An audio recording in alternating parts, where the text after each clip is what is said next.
Dear Scott, you remember that big party that you had about 10 years ago? No? It was great. You had lots of meeples everywhere and all the agricola you could drink, and it was fantastic.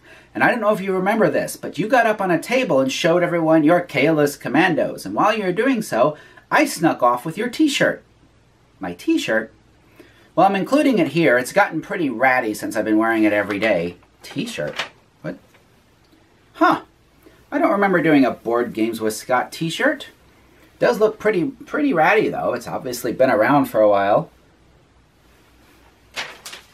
Anyway, I really like this shirt, and I thought for me and all of the other fans out there, it'd be really great if you released these shirts so everyone could buy it.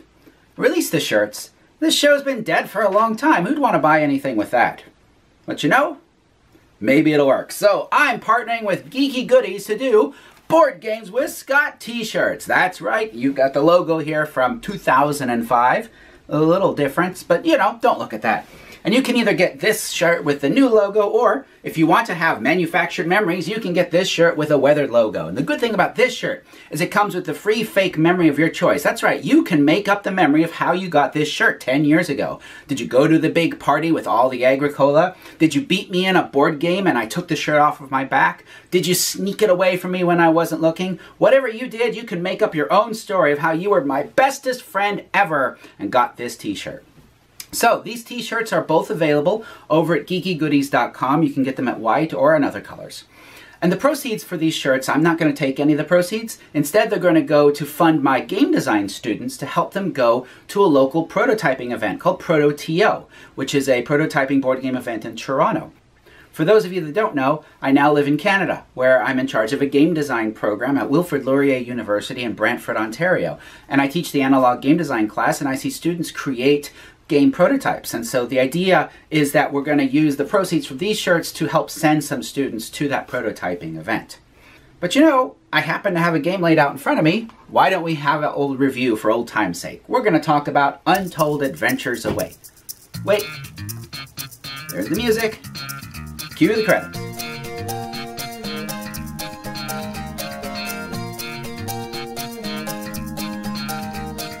So an Untold Adventures Await, it's a storytelling game. I called it a role-playing game, but I would actually refer to it just like it does here, the episodic storytelling game. That may help to not scare people away who are interested in doing something like this, but they don't want to get into role-playing.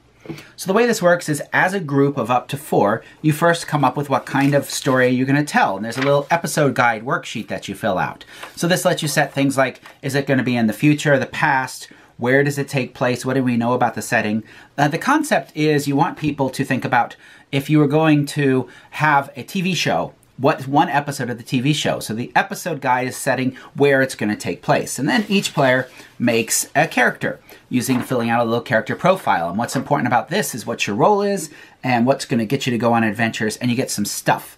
So for example, in one game that I played at graduate students, and the stuff I had was a backpack full of stuff that might be useful, but not always exactly what we needed. And I had the ability to disappear, just like if I were a graduate student at an academic conference, and so I could just disappear. And those were my abilities. Now I want to make a note about this game. While you might think of it as a role-playing game, I like to introduce it as a storytelling game. And you're all working together as narrators trying to create the best story that you can. It's not about having a character that's awesome. It's about having a story that's awesome, even if your character doesn't play as big of a role as you might want. And that can be hard for people to put their heads around. So the way Untold works is the game is set over 5 chapters, and there's different sets of these tiles that come with the game. Each one sets things up. So this one has 1 dot for a dangerous dilemma, and then the plot thickens, a heroic undertaking, the truth revealed, and the final showdown. Now what's nice about this is this teases at the hero's journey, which is a basic concept of storytelling. I teach it in my game design classes. People don't know they're learning about the hero's journey concept, but they are through the way that they've done these tiles. And then this is made by the folks that make Rory's Story Cubes, which are these dice that have different symbols on it, and these drive the adventure. You're going to roll the dice, and you're going to take symbols to help you drive what's going on. So after you've made your world and your characters, you're then ready to start the adventure. And you flip the first tile over, a dangerous dilemma. Now everything is based off of symbols, but thankfully you have a handy-dandy player aid, which tells you what the symbols mean. So in this case, I can see at this location, this threat is attacking someone or something. So that's how our story starts. Now we're going to take dice that we've rolled and put them here. So for location, for example, I might put this lock. So I might say this is set in an escape room. For those of you that don't know, I do a lot of escape room designs now and make escape rooms for organizations. So the escape room is what's going on and what's the threat. So I might take this plant. I might say, oh, the plants in the room have actually come to life and are attacking the players in the room. And our job is to try and deal with this problem. Now, the way you explore the scene is you're going to have some of these chits. So these chits allow you to take an action. These chits allow you to ask a question. So you might ask a question, take a chit off the board and say, all right, why are the plants coming to life? And you talk about what that is. Or you may choose to take an action to say, all right, I want to get into that room and help save the people.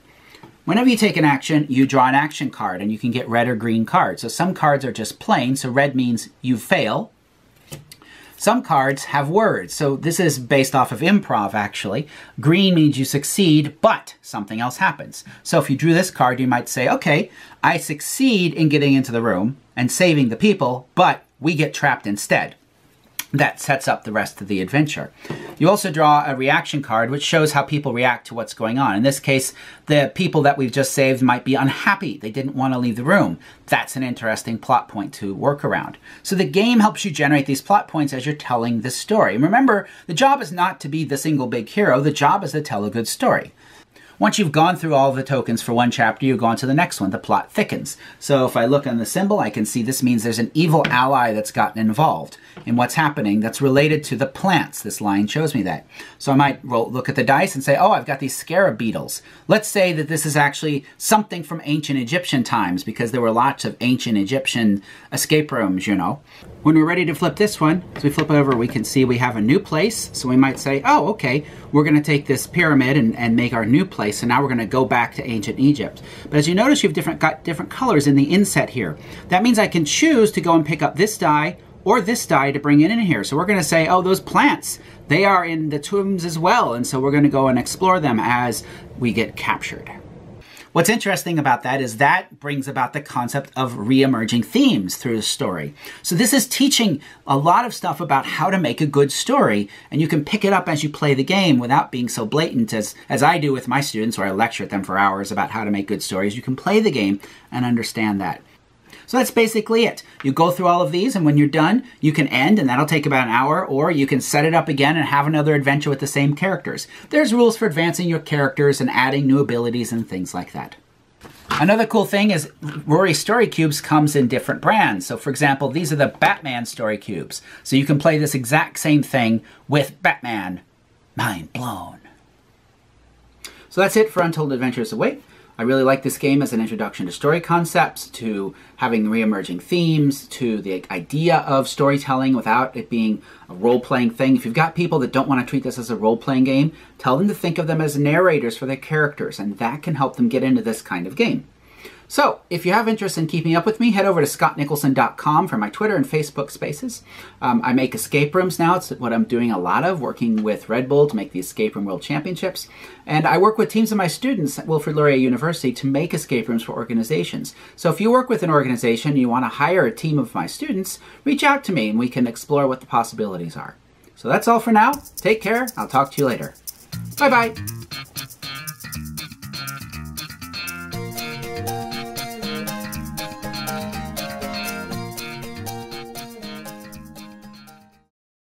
No, I don't remember it. You know, the memory's the second thing to go.